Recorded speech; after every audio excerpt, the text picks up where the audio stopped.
Right ఇక తెలుగు రాష్ట్రాలతో పాటు దేశవ్యాప్తంగా ఎండలు మండిపోతున్నాయి. గరిష్ట ఉష్ణోగ్రతల్లో రోజుకో రికార్డు నమోదవుతుంది. వడగాలులతో ప్రజలు అల్లాడిపోతున్నారు. ఈ క్రమంలో గుండెలు గుబోల్మనే మరో షాకింగ్ న్యూస్ చెప్పింది వాతావరణ శాఖ. వచ్చే 5 రోజుల్లో దేశంలోని పలు ప్రాంతాల్లో అధిక ఉష్ణోగ్రతలు నమోదవుతాయని హెచ్చరించింది. తూర్పు దక్షిణ భారతదేశంలో అధిక తీవ్రతతో వడగాలులు వీస్తాయని హెచ్చరించింది. మే నెలలోనూ భానుడి ప్రతాపం కొనసాగుతుందని తెలిపింది.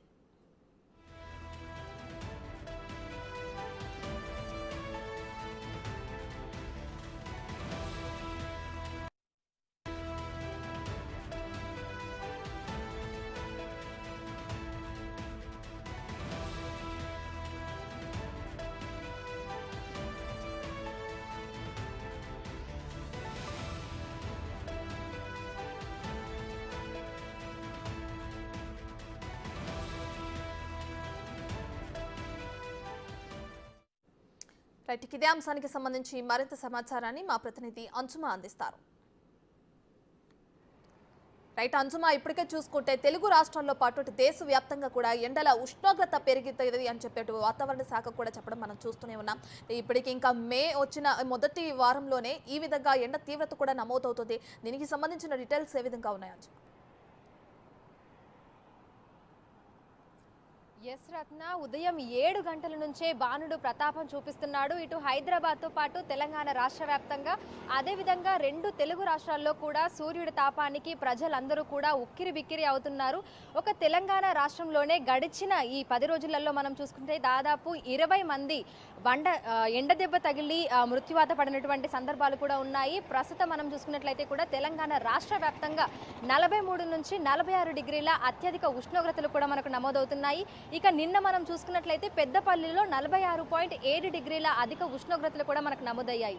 గత ఏడాదితో మనం కంపేర్ చేసుకుంటే ఆ సమయంలో మనకు 38 డిగ్రీల ఉష్ణోగ్రతలు నమోదవుతే ఈ ఏడాది ఏకంగా ఈ స్కోర్ అనేది మనకి 46.7 డిగ్రీలకు చేరింది. అంటే దాదాపు మనకు 8 రెట్లు ఈ ఉష్ణోగ్రతలు పెరిగాయని కూడా మనం 8 డిగ్రీల ఉష్ణోగ్రతలు కూడా మనం పెరిగాయని చెప్పుకోవచ్చు. ఇక తెలంగాణ రాష్ట్ర వ్యాప్తంగా రానున్న 4-5 రోజుల పాటు కూడా ఆరెంజ్ అదేవిధంగా ఎల్లో అలర్ట్స్ ని కూడా వాతావరణ శాఖ ఇప్పటికే జారీ చేయడం జరిగింది.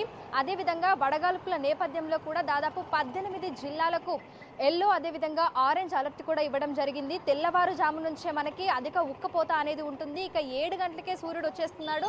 7 గంటల నుంచి సాయంత్రం 6-7 గంటల వరకు కూడా మనకు అధిక ఉష్ణోగ్రతలు అనేవి నమోదవుతున్నాయి. బయటకు రావాలంటేనే జనం అల్లాడిపోతున్నటువంటి పరిస్థితులు కూడా ఉన్నాయి. ఇక రోజువారీ కూలీలు అదేవిధంగా అత్యవసర సమయంలో బయటకు వస్తున్న వాళ్ళు ఎండ దెబ్బ తగిలి అపస్మారక స్థితిలోకి వెళ్ళిపోవడము, మృత్యువాత పడడము వంటి సందర్భాలు కూడా మనం చూస్తున్నాము. ఉమ్మడి కరీంనగర్ అదేవిధంగా వరంగల్, ఆదిలాబాద్ మనం ఈ జిల్లాలు మనం చూసుకున్న భద్రాద్రి ఈ జిల్లాలు మనం చూసుకున్నట్లయితే కూడా మనకు అక్కడ అత్యధిక ఉష్ణోగ్రతలు కూడా నమోదవుతున్నాయి. ముఖ్యంగా ఈ జిల్లాలలోనే దాదాపు 20 మంది ఈ ఎండ దెబ్బ తగిలి కూడా మృత్యువాత పడడం అయితే జరిగింది. జిల్లాలలోని మండలాల్లో చూసుకున్నట్లయితే కూడా 46 డిగ్రీల పైనే మనకు అత్యధిక ఉష్ణోగ్రతలు అనేవి నమోదవుతున్నాయి. ఇక రానున్న 3-4 రోజుల పాటు కూడా ఇదే రకంగా మనకు ఉష్ణోగ్రతలు ఉంటాయని వాతావరణ శాఖ అలర్ట్స్ ఇస్తుంది. అదేవిధంగా దీనికి సంబంధించి ప్రజలు మరింత అప్రమత్తంగా ఉండాలని కూడా సూచనలు అయితే జారీ చేయడం జరిగింది. 10 సంవత్సరాల తర్వాత ఎప్పుడూ లేనంతగా మళ్ళీ మనకు రికార్డు స్థాయిలో అయితే ఉష్ణోగ్రతలు అయితే నమోదవుతున్నాయి. ఈ నేపథ్యంలోనే అంటే మనకు పసిఫిక్ మహాసముద్రంలో ఎల్నినో ఏర్పడింది. దీని ప్రభావం తెలంగాణ రాష్ట్రం మీద అధికంగా ఉందని, ఇందుకే మనకు అత్యధికంగా ఎండలు కూడా మనకు ఉన్నాయని కూడా వాతావరణ శాఖ తెలపడం జరిగింది. ఇక దీంతో పాటుగా ఇటు రానున్న 3-4 రోజుల తర్వాత తెలంగాణ రాష్ట్ర వ్యాప్తంగా అక్కడక్కడ చిరుజల్లులు, తేలికపాటు నుంచి మోస్తారు వర్షాలు కురిసే అవకాశం ఉందని కూడా చెప్పింది. అయితే ఆ లోపే అంటే ఇప్పుడు మనం చూసుకున్నట్లయితే కూడా ఈ 2-3 రోజులలో కూడా ఇవే 44 నుంచి మళ్ళీ 46 డిగ్రీల ఉష్ణోగ్రతలు అయితే నమోదవనున్నాయి. ఇక వీటితో పాటు వడగాల్పులు కూడా తీవ్రంగా ఉంటాయని కూడా మనకు వాతావరణ శాఖ అలర్ట్స్ చేయడం జరిగింది. ఇంట్లో ఉన్న బయట ఉన్న పరిస్థితి ఒకే విధంగా ఉంటుంది. విపరీతమైన ఉక్కపోత ఉంటుంది. అదేవిధంగా అంటే ఏసీలు, కూలర్లు ఏవి ఉన్నా కూడా సరిపోయినటువంటి పరిస్థితి అయితే ఉంది. సో హైదరాబాద్లో మనం చూసుకుంటే లాస్ట్ ఇయర్ తోటి కంపేర్ చేసుకుంటే ఈసారి ఒక్కసారిగా మనకు ఉష్ణోగ్రతలు అనేవి పెరిగిపోయాయి. దీనికి గల కారణం ఒకటి పొల్యూషన్, అదేవిధంగా మనకి కాంక్రీట్ జంగల్ లాగా హైదరాబాద్ మారిపోవడం అని కూడా వాతావరణ శాఖ తెలపడం జరిగింది. అయితే ప్రజలైతే అప్రమత్తంగా ఉండాలని, బయటకు వచ్చినప్పుడు తగు జాగ్రత్తలు పాటించాలని వైద్యులు అదేవిధంగా వాతావరణ శాఖ కూడా హెచ్చరికలు జారీ చేసింది. Right, thank you అంజుమా.